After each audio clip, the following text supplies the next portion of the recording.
am Dr. Danny Stroughton-Duncan, the Director of Education here at COLA.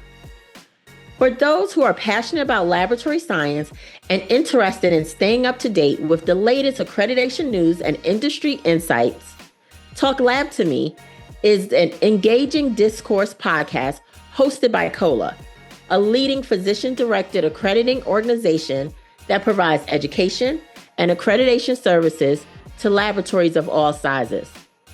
The podcast covers a wide range of topics, including the latest developments in laboratory science and medicine, as well as in-depth interviews with regulators and industry thought leaders about the importance of regulatory compliance. If you have any questions or comments about the podcast or the topics discussed, please feel free to contact us by filling out the form in the description. And don't forget to follow us and share. But before we get to that, are you looking to network with your colleagues? Do you need continuing education credits? Or do you just want to talk about your favorite technical topics? Join me at COLA's Laboratory Enrichment Forum, happening May 6th through the 8th, 2025 in Chandler, Arizona, where the focus will be laboratory science supporting the healthcare ecosystem.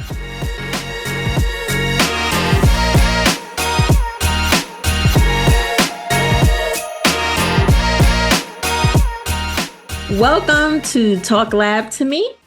I am here with Marisa James of NAACLS, and I am so happy to welcome her to this episode and have us here with us today. Marisa James is the Chief Executive Officer of the National Accrediting Agency for Clinical Laboratory Sciences.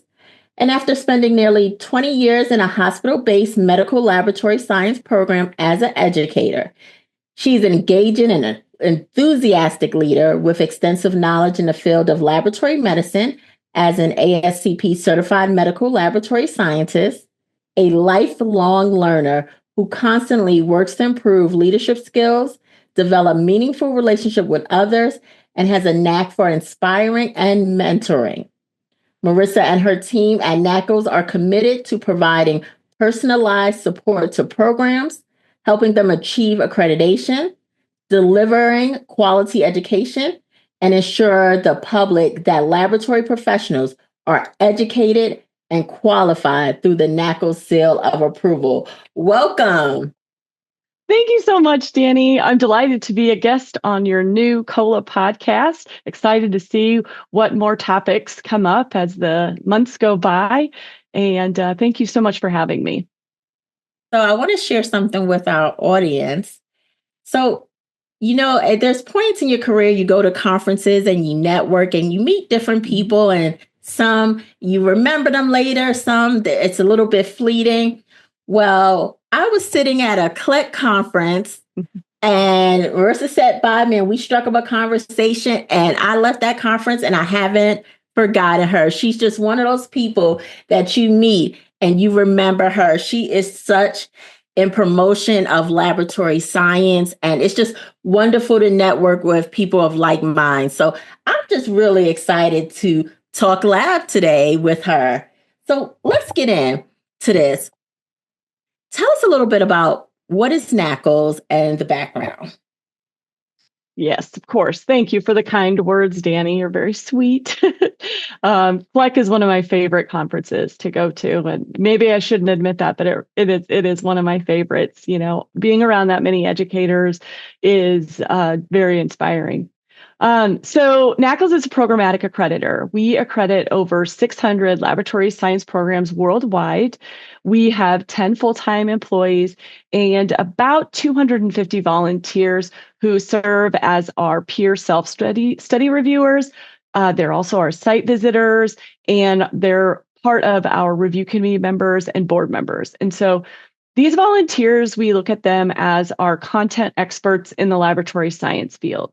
And as you mentioned in my bio, I'm a medical laboratory scientist. And so I am actually the only content expert on NAACLS staff. And my job as the CEO of NAACLS is to run the day-to-day operations while our board of directors provides the strategic direction. And our staff, the staff that I manage, we call them accreditation experts. And so we pride ourselves on being a partner, not an obstacle. So it is crucial that our team lets our program officials feel supported and confident that when they pursue accreditation with us, they don't have the fear of these very complex bureaucratic barriers. We try to provide a personalized experience or personalized service to make sure that their experience pursuing accreditation is collaborative and a learning experience, not just for the ones being accredited, but the ones who are volunteering their time on the site visits as well. I can really relate to that. Here at COLA, educational approach is key for us as well. So we definitely have some synergy there. So I want to also ask, from a student perspective, what are the benefits of attending a NAACLS accredited program? Definitely. So I think a lot of students, they don't realize that you could be going through a training program that is not NAACLS accredited. And I always think of NAACLS accreditation as being an educational process versus a training process. And it is providing, if you go attend an accredited program, particularly a NAACLS one, you are guaranteed, or your program has to hit these high quality standards. And those standards exist to ensure student safety, to develop the essential skills and knowledge in whichever pathway you select, and also prepare them for professional careers in the lab. And it's that quality assurance process that the peers evaluate the institutions of the programs to confirm that they meet those particular standards. And so in our field, in laboratory science field, these programs are offered by hospitals, medical centers, universities, community colleges, public health laboratories, research laboratories. And so accreditation assesses the program itself. When you talk about certification, it assesses individuals. So there sometimes can be, people don't quite understand difference between certification and accreditation. So the accreditation is for the program itself.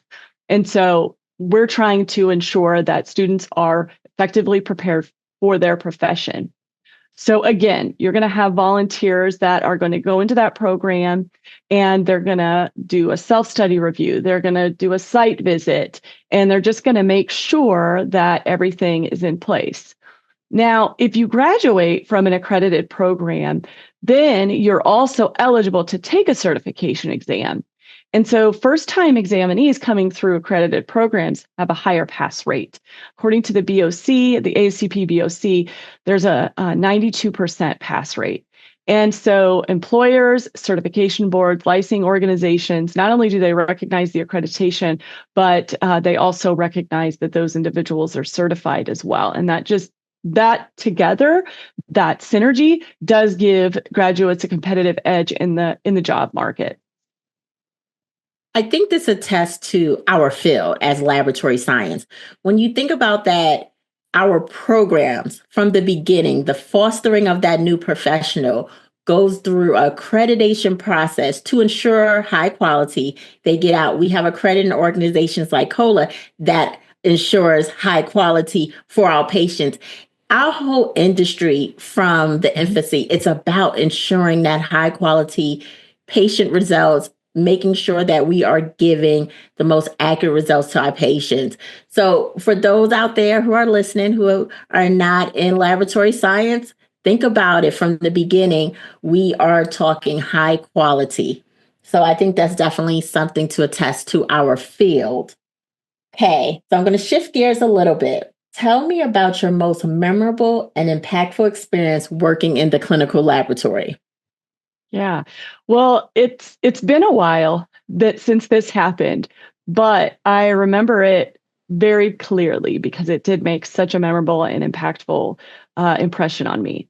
I was working in a clinical lab, and we were experiencing a hospital-wide laboratory information system downtime. So basically, the interface between our instruments and power chart for the results was down. So we either had to phone the results to the nurse or tube the printed off charts or results from the instruments to the particular floor that the patient was on.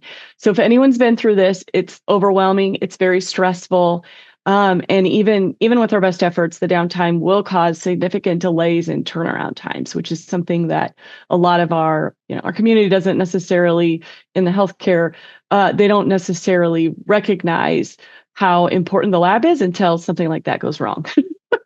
So I distinctly remember a conversation with an emergency department physician who called for results because that was the quickest way for the emergency department to get results. And she was super frustrated and was asking when the system would be restored. And I was empathizing with her, apologizing for the delays. At the time, I couldn't really give her an idea of how long it would be. And she was just exasperated and said, "When is this downtime going to be over? I cannot do my job effectively without lab results. I need the lab to take care of my patients."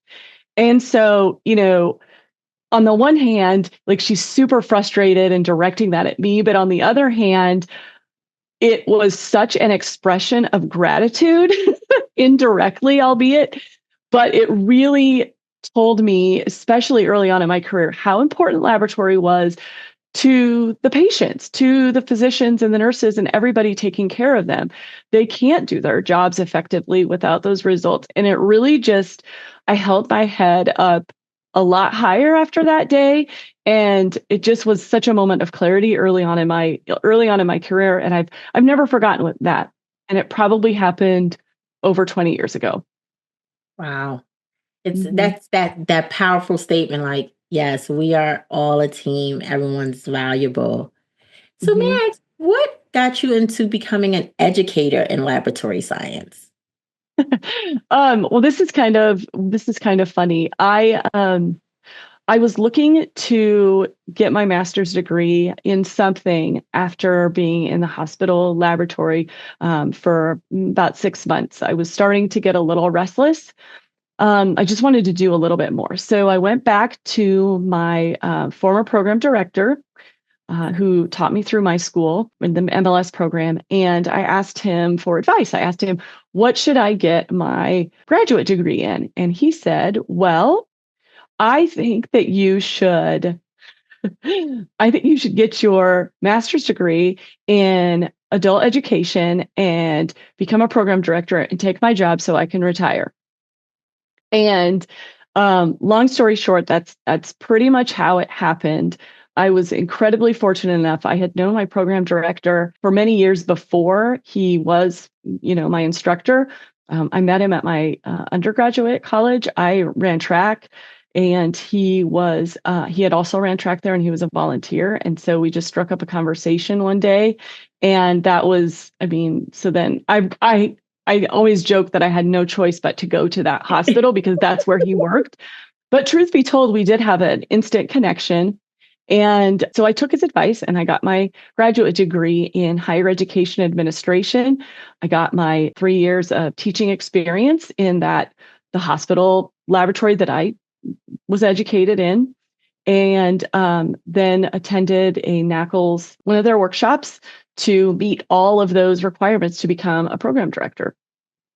I'm happy that you shared that story because I want the education to know their profound effect on future laboratory directors of programs.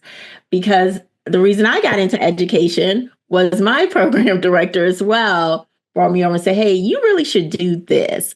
So that effect you have, especially right now where we have professionals coming in, looking at different avenues to go.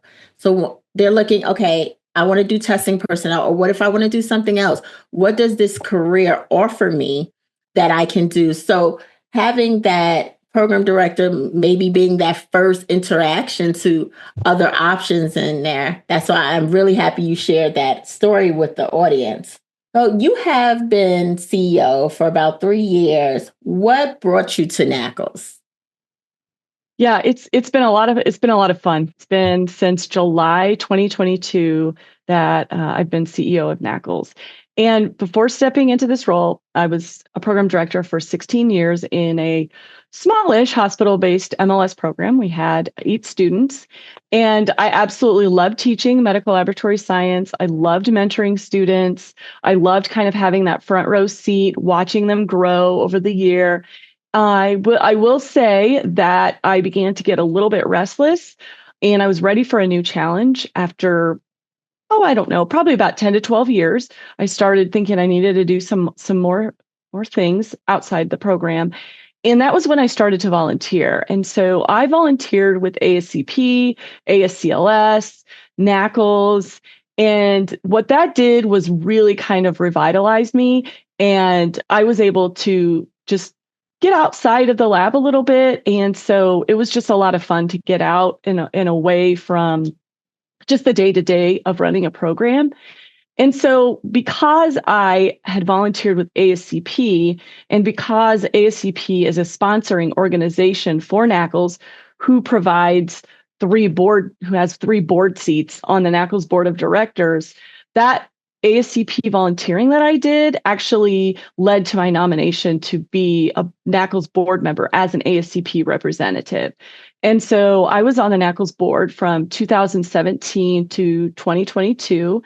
And I served as secretary and vice president. And as far as the CEO position is concerned, a trusted colleague suggested that I apply for the opening. It had not occurred to me whatsoever. I kind of laughed at the idea. And so I remember sharing the suggestion with my husband, and he was like, "Oh my goodness, Marisa, that's exactly what you should be. That's what you should pursue. You should do that. You should apply." And so I started down the whole process of, updating my resume, preparing for the interview, sending my letter of intent, and really started deeply reflecting, because I also thought about, my career and how it started and where I wanted it to, continue. But then also kind of backup plans. What if I didn't get the CEO position? I'm still kind of feeling that need for a little bit something more. So it was just it was just a transformative journey. And so luckily I got the CEO position. And one of the most wonderful things that happened in that first year was I got to be able to be kind of the MC for celebrating the 50th anniversary of NAACLS. That was so much fun to be a part of that and champion that and share the milestone with the laboratory community. The way that worked out together, I couldn't have imagined it to be any better than that first year. With that being said, what leadership advice would you give someone striving to obtain an executive position? Sure. My first piece of advice is to be visible. And that's really probably going to be a bit of a challenge for some laboratorians because they like to be behind the scenes. However, so many leadership roles, particularly if you want to get into hospital leadership, those are going to be filled through internal hires. And so you need to be on the radar of those decision makers within your organization. And also take the initiative to make yourself known in your organization. So volunteering for projects outside the lab or offering to represent your department at meetings or events, ensure that your contributions are recognized outside of the lab. And so you're probably going to have to step out of your comfort zone, but you have to actively seek out those opportunities. The hospital that I worked in, there were a few people that were colleagues from other departments who actually thought I was the laboratory director because I was always I was always representing the lab. The director at the time didn't necessarily want to be in the limelight, didn't necessarily want to be front and center. And so I was like, I'll go in your place. I will represent the lab. I will, dish up food during the holiday, the holiday employee dinner. Like I'll do that stuff for you. I'll do the speech. So I volunteered to do a lot of that stuff. But also, maybe you don't want to stay at your own, institution or university. So building a network beyond your current organization is also really important. So expanding your personal connections, your professional connections to really increase your visibility. A lot of that goes kind of hand in hand with some of that volunteer work. The more individuals that you interact with outside of your organization, but still within the laboratory, can really lead to some opportunities that you may not have seen. Many of those executive opportunities or leadership opportunities come from personal referrals or recommendations, and they may not even be formally advertised. It's like, hey, my organization is going to have this opening. Are you interested in relocating? Do you, would this be something that you might want? And so having that strong external network will ensure that you're on people's radar when those different opportunities arise. I think that's absolutely great advice. And when you see offerings to like leadership conferences like Cascade, I always say if you're aspiring to be a leader, take charge, like you said, be visible, put yourself out there, start learning those leadership skills and honing that for your next step. So almost preparing to be in that step, preparing ahead. I like that advice. Yeah, Danny, there's a quote, and I can't remember who said it, but it said that luck is what happens when preparation and opportunity meet. And I've always kind of thought that's just a really, like, I've always kind of prepared myself for the next step. I just never knew what that next step would be. And so as luck would have it, my preparation led me to that opportunity that popped up my way. You have mentioned your mentor was critical in your transition as a program director.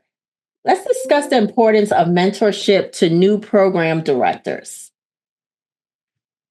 So the mentorship, I think, is really important just for a sense of continuity during this critical transition for your students. I was fortunate to have a whole year to prepare for my role as program director, and so that gave me time and resources to learn from my predecessor, ask questions, and just gain general confidence in the role. I encourage organizations to facilitate an overlap between outgoing and incoming directors, if at all possible. It just makes a world of difference for your students and for your faculty members as well. And even though I was only able to offer a 2-week transition to my successor, I still am available 2.5 years, almost 3 years later, for providing advice and support. And it's also important to know that there is a community of program directors online for you as well. There's a lot of different resources. There is a CLS listserv, and it is filled with program directors, program officials, faculty, and they love helping each other. But then also, it's worth noting that sometimes mentors don't always come from your own field. Some of my mentors are actually masquerading as my friends. And so I have a trusted network of about 5 girlfriends who have provided me with lots of valuable perspective and advice. And only one of those 5 friends works in a laboratory setting, but I admire and respect their opinions. And I kind of think of them as my peer mentors. And they were one of them is a lawyer, one of them works at T-Mobile, one of them's in a nonprofit organization. And so it's just, you kind of sometimes have to look for those mentoring opportunities as well. And maybe you don't just say, hey, will you mentor me? But maybe it's, hey, can I pick your brain about something? And that's okay too. Yes, like that when you reach out to get those different perspectives, it gives you a different look on things. And like you, I have my internal, then I have what I call my lab ladies who Mhm. are also laboratories, and I have those who are not. And I run things past both of them. And some are like in healthcare and it can give you that interdisciplinary view of certain things. And mentorship in clinical laboratory science right now, I think it's so important as we speak of recruitment and retention, because as people come in the field, we want them to grow in the field, and it's so much we can learn from each other. I think even if you're in a mentee or mentor role, it's a two-way learning street. You're learning from them what they have to bring from their experience. They're learning from your experience as well. So I think that is a very critical piece of just growth in our industry and just in life almost. Mhm. When I heard you talk about the successes and challenges, like as being a chief executive officer and just also in the laboratory industry. So I was watching a show and I loved how they spoke of their successes and challenges. They spoke of it as a rose.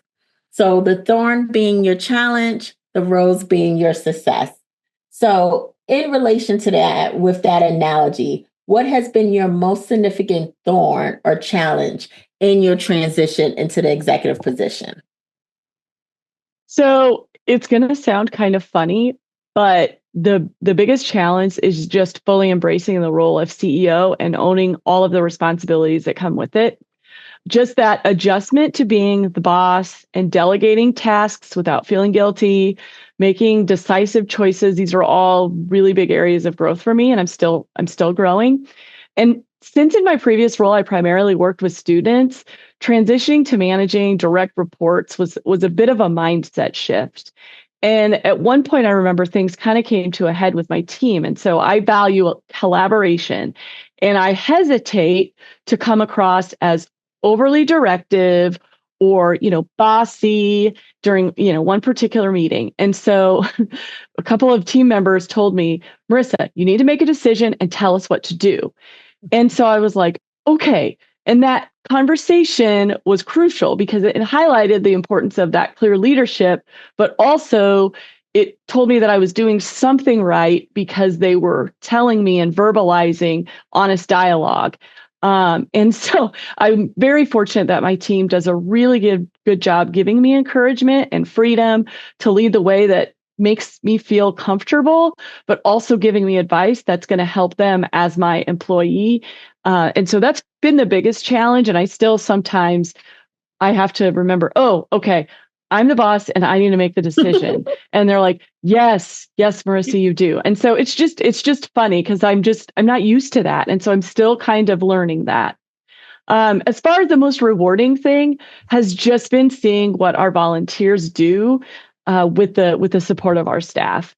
And so seeing the commitment to our organization, the volunteers who don't have to, and the staff members who have been with our organization for many, many years, it's inspiring, it's humbling, and it's a constant reminder of the impact we can achieve when a bunch of passionate individuals come together and work towards a shared mission. We started doing exit interviews with our outgoing volunteers. And one of the things that has been so much fun to learn is when they share that NAACLS in their whole entire, because a lot of times these individuals are retiring too, and so they're leaving their NAACLS experience behind, and moving into retirement with grandchildren, and they tell me that a highlight of their career is volunteering with NAACLS, and I just love it. Every single time I hear it, it's so rewarding to know that you're a part of that. You're a part of their memory. And yeah, so that's been the most rewarding for sure. And it's so good to hear that your staff felt comfortable telling you, hey, I need you to make a decision. I think that speaks of a, psychologically safe culture Yes. that they felt Yes. comfortable coming to you. And that's something that definitely we all need to reflect on in our separate cultures and making sure that people are comfortable to give feedback, even to our bosses, in a respectful and constructive way. In your opinion, what are potential laboratory science professionals looking for in this industry? Sure. So I do think that they are driven by a desire to make a meaningful impact in healthcare. And that looks like a lot of different things. So for some professionals, they may want to be directly involved in patient care, such as through roles like phlebotomy. And then others are drawn to being more behind the scenes. They want to save lives by ensuring accurate test results, safeguarding patient care, but they don't want, the visibility. And then there's other individuals who aspire to the leadership roles. So they want to streamline operations. They want to, make differences in the laboratory landscape. And regardless, the common thread is they want to be a part of the solution. They want to contribute to better patient outcomes. They want to be recognized as a crucial member of the healthcare team. And I think that's definitely commendable. So, we've been talking about the laboratory science programs and incoming laboratory science professionals. What changes have you seen in these programs over the past 3 to 4 years? Well, There's been quite a few in the last 3 to 4 years, largely influenced by COVID, of course, and then just the evolving needs of healthcare. I will say that simulation and online learning have expanded dramatically since COVID. A lot of it existed prior to COVID, but it's kind of like remote work. Before COVID, there were a lot of haters, so to speak, on remote work. Well, now since COVID, it's more people are buying into that. Same with simulation and some of the virtual learning. A lot of it existed prior to COVID, but until you had to walk that and figure out for yourself, now people are realizing, oh, simulation and virtual learning, it can be done. We can do this. And so the adoption of simulation labs has been a major advancement because it's enabled a lot of those programs, particularly during COVID, to continue to deliver quality education, even when the in-person training was limited. Also, just having hands-on experience without having to rely on clinical facilities for all of your training. That's also helpful with both simulation and online learning. And then it just helps with the workforce shortage because as programs try to accommodate more students to address the growing demand of qualified professionals, we have to do something. We have to be innovative. Something else I've seen, which has been really, really cool to see, is more partnerships.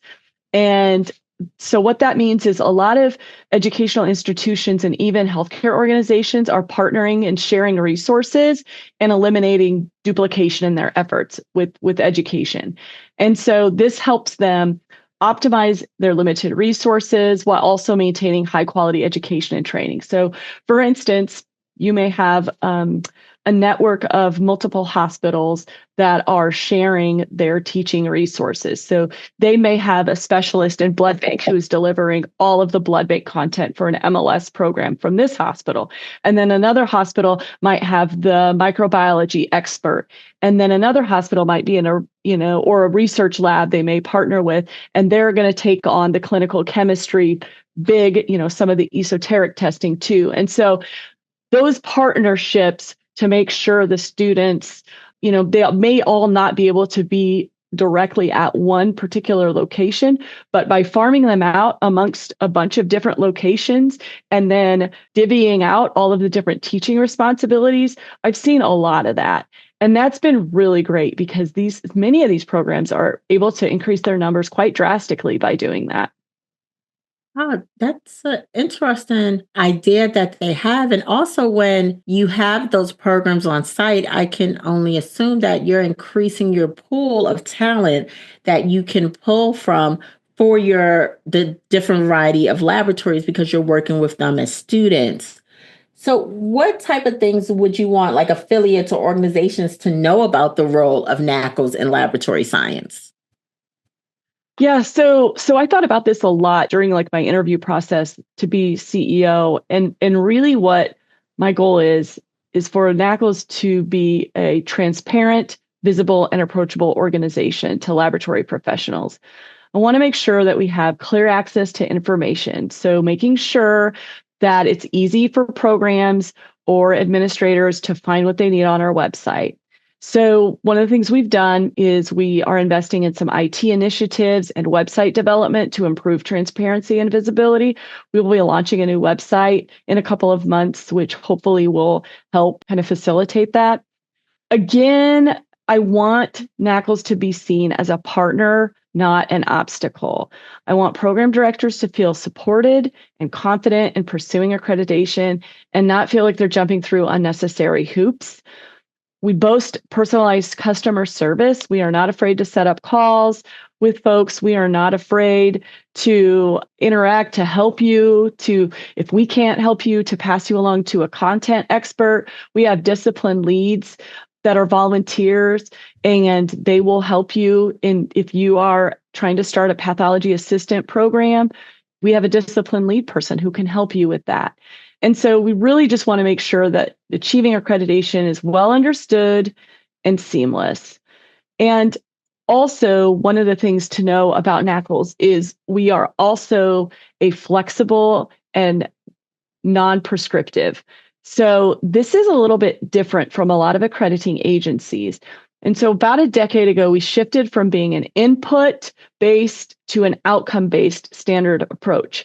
And so what this does is instead of having a lot of like check boxes, we say you need to meet this certain standard, and we don't really care how you meet that standard. We don't dictate how many clinical hours you need. We don't tell you how many student to faculty ratio. And we have that in place because our programs, they come from rural hospitals, they come from huge university health systems, they come from community colleges, they come from just community regular hospitals. And so there's just so many different ways that you can run a program, and we are not going to dictate to you the how. We just tell you you need to make sure that you hit these pieces, but we don't necessarily, care how you do that. So the focus is on outcomes. So the certification pass rates, the graduation rates, and your placement rates. That's what we want to see. If those are up to par, then we don't need all this extra extensive documentation. We don't do extensive curriculum reviews unless you fall below those benchmarks. And so this approach is supposed to empower our programs so that they can meet the goals that works the best for them. And so during the pandemic, there were some accreditation agencies that their programs pretty much had to stop because they had specific hours, times, numbers that they had to hit. And so we just ask that you meet these specific standards and competencies the way that it makes the most sense for you. So, when I thought of how you said that a lot of your volunteers on their exit interview reflected back on their career and said, my time with NAACLS was so memorable. For our laboratory science professionals and all those others that are listening, how can we get involved in that? Yes. Yes. Well, at our website, you can sign up to be a volunteer. There's a couple of different options. There's a volunteer section of our website. And so that's how you can get started on being a self-study reviewer or a site visitor. And there are some requirements in order to participate in those. And there's descriptions of the roles, and those requirements are found on our website. We're also, from now until March 1st, we're also seeking candidates for our review committees and board of directors.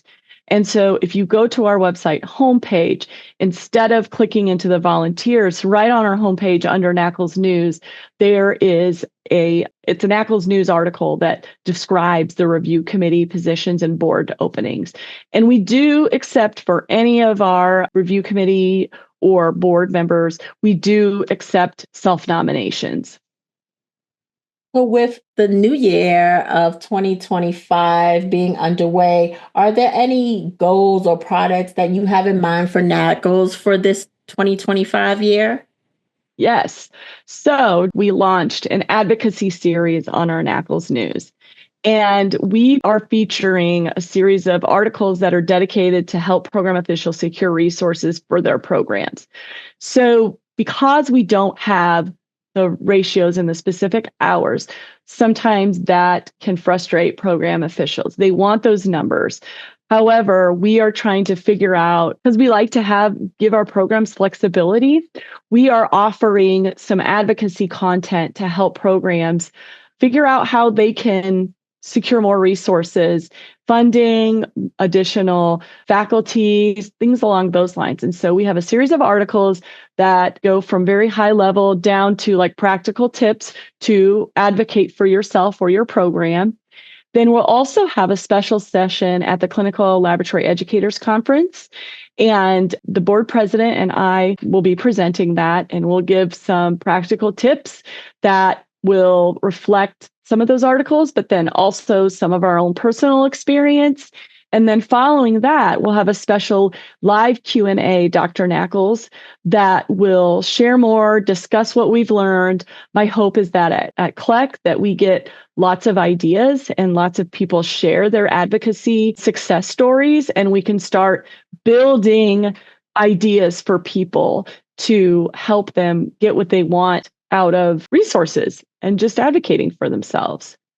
Whenever you get to support someone in advocacy, I think that is a really good strategy, because sometimes that's a difficult thing to tackle, of knowing exactly how to go about that advocacy. what does that look like? Who do you talk to? What's that structure? So any resources that can support that, I think is a grand idea. So lastly, tell me, what are your hopes or your dreams for the laboratory science industry? Well, I would like all of our laboratorians to be, properly educated. And the reason why is because I have kids, I have a husband, I have a brother, two brothers, I have family, I have friends that I absolutely love. And I want, if they get hurt, I want someone who is responsible and educated to take care of them properly. And I truly believe that with accreditation and certification, I do believe that those are the best people positioned to take care of you. Just like your nurses are licensed, your doctors are licensed, I want the laboratorians to be as educated as possible. I want our laboratory professionals to not be afraid to step out of the lab and interact with other healthcare members of the team. We have a tendency to stay behind closed doors and kind of hide from the limelight. And there have been a lot of studies that have proven that the more collaboration in the name of patient care does have stronger patient outcomes. And so I want more collaboration. I like interprofessional collaboration for our laboratorians. I want us to be recognized as experts in our field and leaned on. We had a real big opportunity during COVID to showcase our expertise. And I want to build on that momentum and, be those experts and let the public know that we are safeguarding their patients, whether that's themselves or family members or whatever the case may be. I think it's good. We need to stand in the light with our laboratory science professionals Yes. as an important part of the healthcare ecosystem. So I would like to thank you for joining me and Talk Lab to me. It has been a great conversation. I appreciate you for taking time to come on. And lastly, I'd like to say to my audience, until next time, stay compliant, stay curious, and keep talking lab to me.